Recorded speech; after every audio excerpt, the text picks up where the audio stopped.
terpercaya.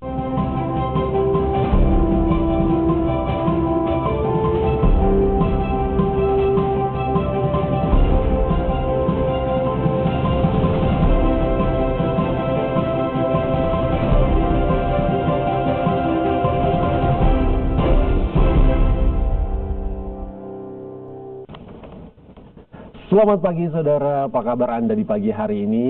Jangan kaget karena hari ini seperti biasa, pastinya bagi Anda pemirsa setia Kompas TV tidak akan kaget bahwa di setiap pukul 7 pagi ada acara Sapa Sulsel yang hadir untuk memberikan Anda inspirasi baik berupa perbincangan maupun informasi-informasi penting dan menarik lainnya tentunya. Kali ini seperti biasa saya Hendra Bakti akan menemani Anda kurang lebih 30 menit ke depan. Dan perbincangan apakah yang akan kita perbincangkan di kesempatan pagi hari ini?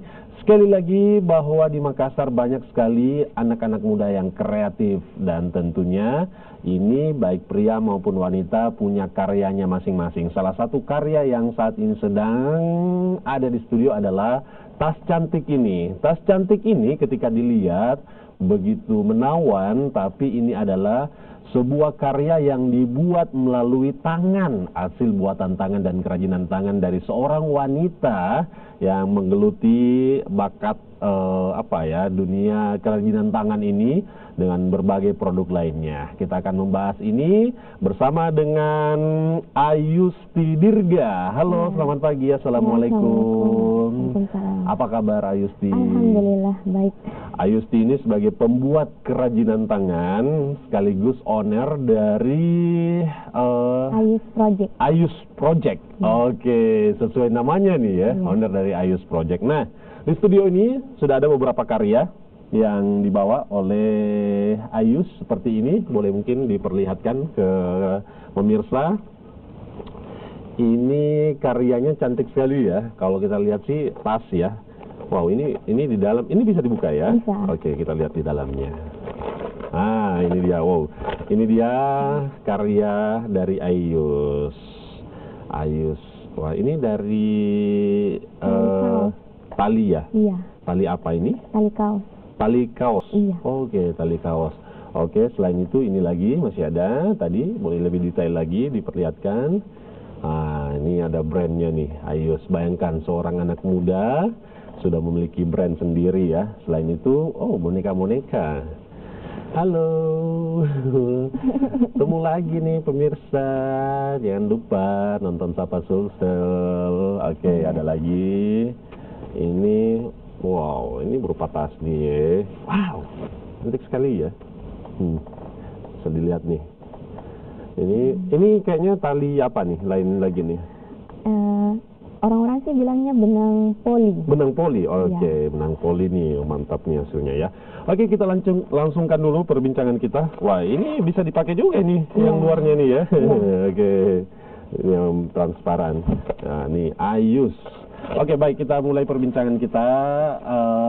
Mbak Ayus, ini hasil karyanya, produknya apa saja? Selain tas, apa saja yang menjadi hasil karyanya? Sebelumnya itu ada produk untuk bayi, kayak misalkan sepatu, bandana, topi. Terus ada juga kayak aksesoris gos, ada juga bunga rajut, buket bunga, apalagi ya, keranjang. Keranjang. Yang awal-awal itu yang dikerjakan apakah yang produk bayi tadi atau langsung tas ini? Awalnya sih pouch HP, tempat HP. Oke, tempat HP. Oke, kita tanyakan terlebih dahulu sebenarnya Mbak Ayus ini mulai menggeluti dunia kerajinan tangan, membuat produk-produk dari tangan sendiri dengan tali, benang dan lain-lain. Itu sejak kapan sih sebenarnya? Pertengahan 2015. Berarti sekitar 4 tahun yang lalu ya. Itu awal mulanya kenapa kamu kepikiran untuk membuat buatan tangan seperti ini, dan bakatnya itu dari mana? Apakah sejak kecil sudah ada bakat-bakatnya atau otodidak nih? Kalau bakat dari kecil tidak ada, cuman kan waktu SMP pernah belajar menjahit. Dari situ tapi sejak dari SMP sampai kuliah S1 itu belum nggak pernah dilanjutkan lagi, nggak pernah diseriusi lagi ya. Habis itu pas tahun 2015 kan di FB banyak sekali postingan-postingan tentang rajut dan sangat menarik. Menurut saya itu sangat menarik dan akhirnya mulailah dengan niat yang kuat. Saya memberanikan diri untuk beli bahan benang dan alatnya itu jarum. Kemudian belajar untuk memegang. Pertama perdana dengan teman, habis itu belajar sendiri via ini. Pertama bersama dengan teman, kemudian sendiri. Via YouTube ya. Lihat di internet dulu terlebih dahulu, kemudian lama-kelamaan mulai mahir. Pertama kali masih ingat gak sih itu buatan yang pertama kali dibuat sama teman itu apa tuh? Dan jadi nggak waktu itu? Waktu itu jadi, cuman waktunya mungkin seminggu. Soalnya kan belajar dulu. Itu pertengahan 2015 ya. Nah, bisa dikatakan Ayus ini mulai benar-benar mahir dan hasilnya mulai bisa dikomersilkan. Itu pasti awal-awalnya kamu untuk konsumsi pribadi dulu ya. Itu mulai dikomersilkan dan kamu kategori sudah mahir pada saat itu berapa lama dari awal kamu mulai terjun? Kalau dibilang ini untuk komersilnya itu lebih tahun lalu.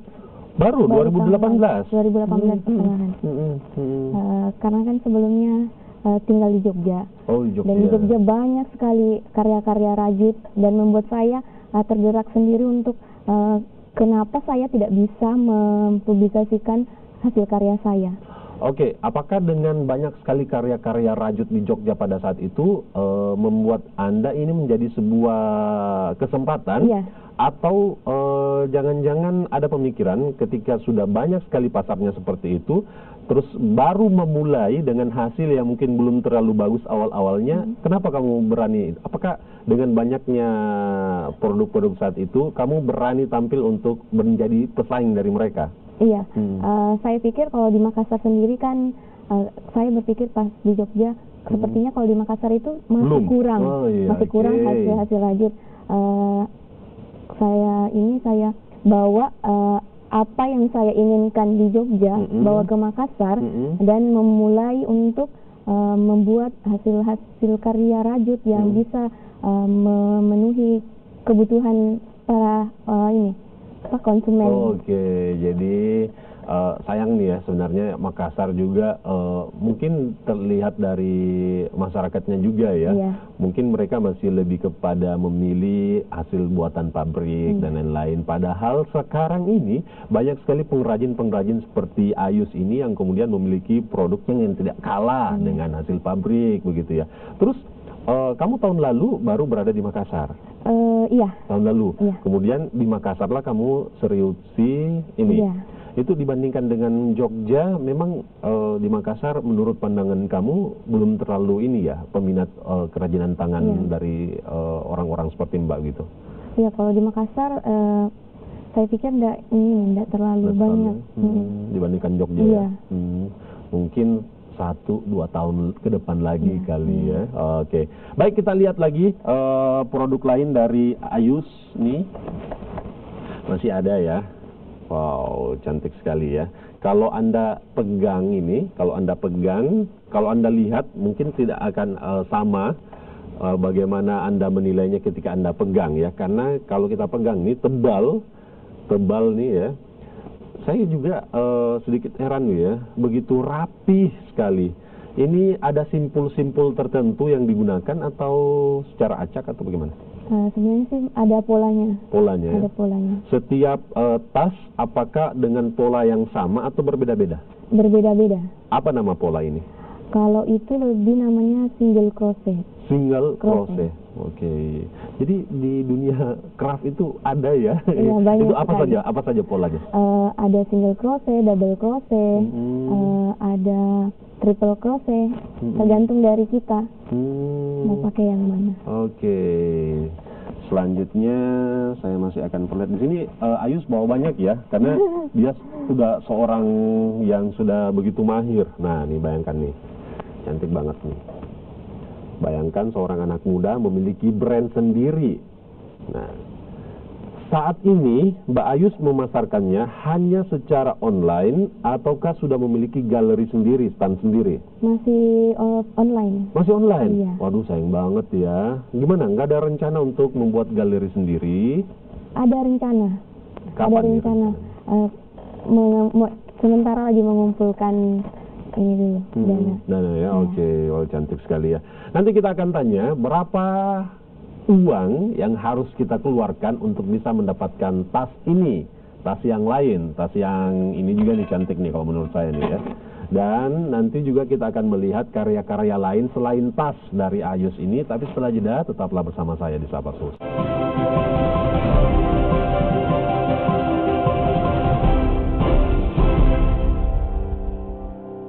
Seorang anak muda saat ini sudah memiliki brand sendiri dari hasil karyanya sendiri, tapi menurut ia saat ini ia tidak terlalu fokus. Mengapa ya? Apakah karena pangsa pasarnya kurang dilirik di kalangan Makassar, anak-anak Makassar, atau ia punya kesibukan lain? Tapi sebelumnya kita lihat terlebih dahulu karya-karya dari Ayus terkait dengan kerajinan tangan yang ia buat. Ini dia. Oke, ini yang sudah saya perlihatkan tadi, hasilnya begitu cantik ketika sudah dikenakan oleh seorang wanita ya. Ini cocoknya dipakai kemana? Wow, ini bentuknya apa nih? Ini seperti apa nih? Ini kayak makaron. Oh, makaron ya. Iya. Oke, cantik sekali ya. Hampir sama ya. Iya. Oke. Ini wow, kalau kita lihat sih udah hampir mirip dengan tas-tas mewah ya. Kalau di luar negeri sih dengan harga yang begitu mahal nih kita bisa dapatkan nih ya. Oke, next. Oh, ini dia produk lain yang awal-awal dikerjakan oleh Mbak Ayus. Ada sepatu bayi, ada boneka-boneka kecil. Oke, next. Kita lihat lagi. Nah, ini dia lengkap ya. Satu pasang ya. Nah, ini ada apa aja nih? Sepatu. Ada sepatu, ada bandana, ada topi. Oke, bandana, topi. Oke. Wow, ini bentuk ransel ya? Iya, ransel. Oke, menarik sekali ya. Cantik sekali. Ini yang tadi saya pegang ada di bawah di sini. Oke, berikutnya, oh ini dia. Ini cocok untuk tempat HP kali ya? Iya. Simpulnya berbeda-beda ya? Iya. Ini yang menarik nih, yang bundar nih, yang kayak begini nih ya. Ini penyebutannya tas apa sih? Round bag. Apa? Round bag. Rombe? Round bag. Round bag? Iya. Oke. Ukurannya berapa ya ini? Nggak ada ya di sini nih? Nggak ada. Oh, nggak ada ya? Udah laku semua ya? Iya. Oke. Next. Oke, cantik sekali ya hasilnya ya. Baik, satu produk-produk seperti ini dikerjakan. Oh, ini cantik nih. Oh, tas rajut pita ya. Oke, next. Oke. Satu produk yang seperti tadi rata-rata dikerjakan jangka waktu berapa lama? Tergantung kesulitan. Tapi paling cepat itu bisa 1 minggu. 1 minggu bisa selesai. Iya. Tapi kalau difokusi gitu ya. Iya. Kalau yang paling sulit itu bisa sampai berapa lama? Sebulan. Iya. Oke, itu by request kah atau mbaknya sendiri yang menentukan? By request, dan kalau mau model barunya lagi saya bikin sendiri, saya menentukan. Berarti mbak selalu ngelihat tas yang keluaran terbaru ya, kemudian membuat referensi-referensi yang seperti itu dibutuhkan untuk membuat produknya ya. Nah, ini dia yang dibawa di studio, ada lagi. Oh, cantik sekali nih ya. Cantik. Tebal sekali nih ya. Untuk satu produk begini, tadi dikatakan 1 minggu proses pembuatannya, kemudian paling lama 1 bulan. Sejak tahun lalu mulai diseriusi sampai saat ini, Mbak tadi kabarnya mulai tidak terlalu fokus ya. Kenapa ya tidak terlalu fokus? Ada kegiatan yang lain. Apa itu? Mengajar juga. Oh, ternyata Mbak ini seorang dosen juga ya. Oke. Jadi ini dikerjakan ketika ada kesempatan aja ya. Oke. Apa sih namanya? Kalau yang seperti ini itu kita cocoknya digunakan keperluan apa sih? Bisa dipakai ke pesta, bisa juga pergi dipakai jalan, lebih tepatnya keseharian. Keseharian ya. Oke. Baik. Untuk mendapatkan tas-tas cantik seperti ini, itu kisaran harga dibanderol dari harga berapa yang paling murah, kemudian yang paling mahal berapa? Kalau tas yang itu 150. 150.000 cukup terjangkau dengan hasil karya. Tidak akan didapatkan kedua atau tidak akan dapat duanya begitu ya. Ketika kamu berjalan dengan ini tidak akan ada yang sama karena ini buatan tangan begitu ya. 150.000. Oke, next yang ini. Yang ini berapa nih? Itu sama 150. 150.000. Oke, range-nya berarti dari 100 sampai di atas 100 ya. Ini 250. 250.000. Apa yang membedakan ini dengan ini? Tingkat kesulitannya beda. Ini lebih sulit ya? Iya. Dan butuh waktu yang lama. Berapa lama nih kita harus? Kemarin saya kerjakan sekitar 2 sampai 3 minggu. 2 sampai 3 minggu. Oke, 250.000. Ini tebal loh ya. Di dalamnya ada lapisan. Oke, yang seperti ini nih, ini bisa dibawa nih untuk anak muda ke mall nih kayaknya nih ya. Berapa? Itu 100. 100. Ini masih lumayan terjangkau ya. Yang ini nih. Tadi paketannya 150 dengan tas yang transparan. Oh, yang transparan 150. Oke. Masih ada ternyata ya di dalam sini yang dibawa oleh banyak banget ya hasilnya ya. Masih ada ternyata nih. Nah, kita lihat satu persatu ya. Kita lelang di sini, Mbak ya. Ya, kalau pemirsa, saya tunjukkan semua. Kalau misalnya ada di antara tas-tas ini yang kamu minatin, yang Anda minatin ya langsung aja. Oh, ini dia tadi ranselnya. Oke. Berarti yang ini memasukkan bahan lain dalamnya, yaitu apa namanya yang kayak begini? Namanya kulsim. Kulsim. Kulsim. Apakah tingkat pembuatannya lebih rumit atau bagaimana? Kalau yang ini sangat rumit. Sangat rumit? Ya. Karena kalau salah satu, salah sedikit, teknik, langsung dibuka semua. Wow. Langsung harus diulang. Harus diulang dari awal lagi? Tidak, dari yang tempat yang salah. Bayangkan loh. Wow. Saya terheran-heran loh melihat Mbak Ayus ini bakatnya hanya melihat di internet, di YouTube, kemudian belajar sedikit sama teman, lalu bisa membuat sendiri. Hasilnya seperti ini. Wow. Ini dibanderol dengan harga berapa? 350. 350.000 dengan harga seperti ini. Bayangkan nih pemirsa, ini 350.000 dikurangin harga bahan-bahannya. Jadi keuntungannya itu sebenarnya nggak seberapa, tapi hasilnya seperti ini. Dalam satu seperti ini, bahan-bahannya apa saja sih, Mbak? Ini kan lebih dari benang aja nih. Iya, lebih dari benang. Kalau yang tas itu ada 6 gulung benang. Oke. Terus pakai ini kulsim. 350.000 nih ya. Iya. Oke, next. Udah habis nih ya. Oke, udah habis. Jadi silakan. Jadi range-nya antara 100 sampai 350.000 itu tas ya. Kalau yang produk-produk lain itu apakah saat ini masih dikerjakan seperti sepatu bayi, topi bayi? Kalau untuk perlengkapan bayi itu by request. By request. Itu kisaran harganya sendiri berapa? Kalau 50 sampai 75. 50 sampai 75.000, terjangkau ya. Oke, menarik sekali. Banyak pasti di antara anak muda saat ini yang ingin sekali membuat karya-karya seperti ini, tapi mereka tidak memiliki kemampuan. Nanti kita minta tips dari Mbak Ayus, bagaimana tipsnya untuk bisa menjadi mahir, bagaimana pula agar bisa menjadi sukses nih dengan karya-karyanya. Setelah jeda berikut ini tetaplah bersama kami di Sapa Sulsel.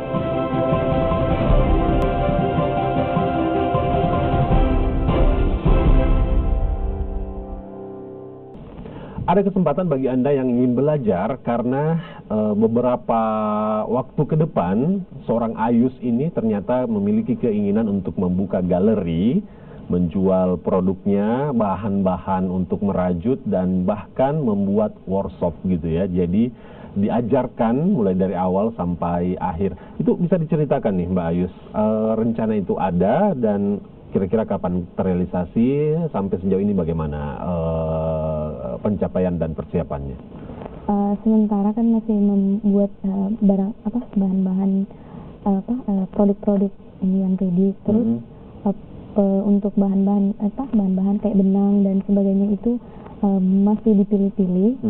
Dan kalau untuk yang mau belajar untuk merajut itu saya kalau bisa hubungi saya, tapi kalau untuk yang intens sepertinya belum bisa. Tapi kalau untuk niatnya untuk belajar dan serius, bisa hubungi saya. Bisa membantu secara gratis? Gratis. Wow. Jadi workshopnya privat dan gratis ya. Oke. Intinya modalnya niatnya yang kuat. Oke, wow, ada jiwa sosial ingin menolong dari mbaknya ini yang kemudian bagi yang berminat bisa diajarkan langsung begitu ya. Jadi saat ini kira-kira memiliki galeri, terus membantu untuk membagikan ilmunya, itu kira-kira akan mulai terrealisasi berapa bulan ke depan lagi? Rencananya itu 2020. 2020 ya. Wow, masih sekitar ya 3 bulan ke depan gitu ya. Baik.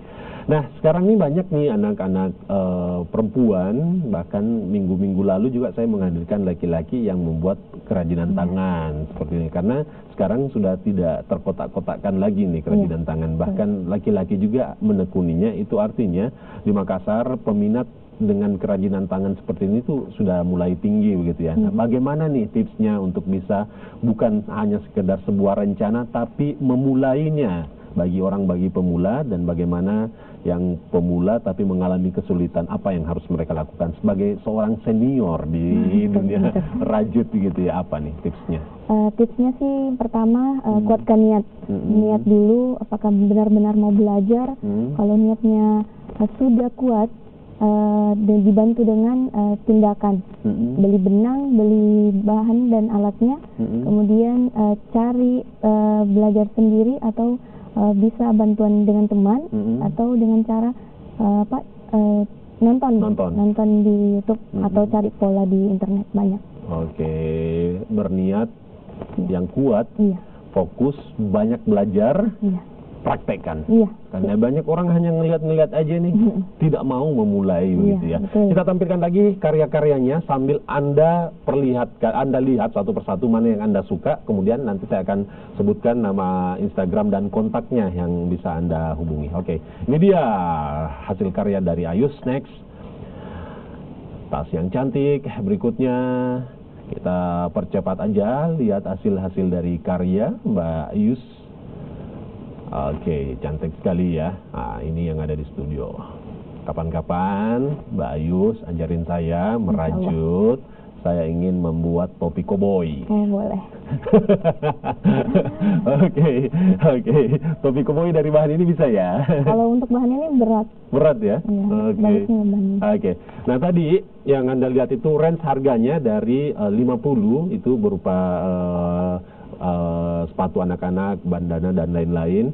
Kemudian yang paling mahal mungkin 350, yang seperti ini memang pembuatannya cukup rumit.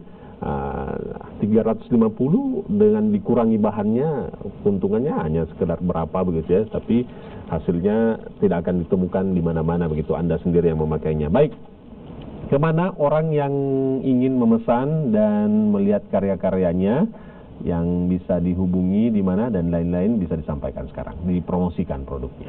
Oke. Kalau mau produk Ayus Project ke Instagram, pesan di Instagram, Instagramnya itu @ayus project i.us_project.